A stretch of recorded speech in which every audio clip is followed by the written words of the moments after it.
COVID-19 menular, betul? Kita semua udah tahu itu.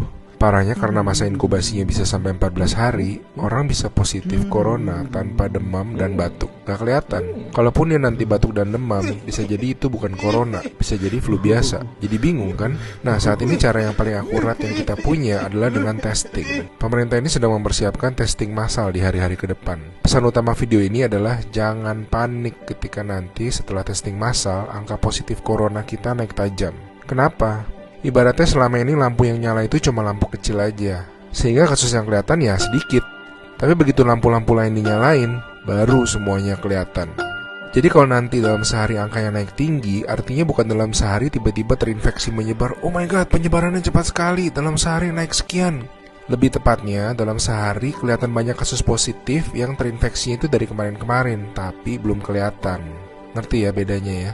Pahit emang rasanya ngeliat fakta, tapi ini penting banget. Makin kelihatan, makin mereka bisa diisolasi sehingga nggak nularin ke orang-orang yang lebih banyak lagi.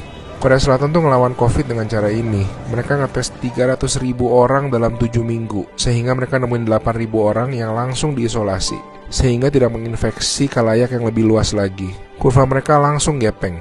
Alasan lain untuk tidak serta-merta panik, COVID-19 itu penyakit dengan berbagai tingkatan menurut WHO. Secara statistik, sebagian besar kasus-kasus yang akan positif nanti akan masuk ke dalam kategori sedang. Dan secara statistik, kebanyakan bisa sembuh. Tetap berbahaya, tetap harus sangat waspada, tapi lengkapnya baca-baca jurnal resmi WHO ya.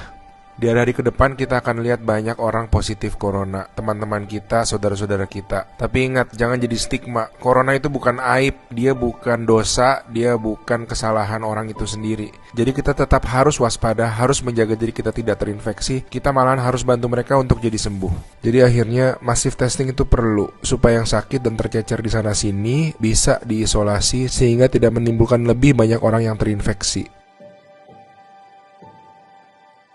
Pahit rasanya nanti ngeliat angka-angka ke depan, tapi ini langkah yang sebetulnya sangat positif.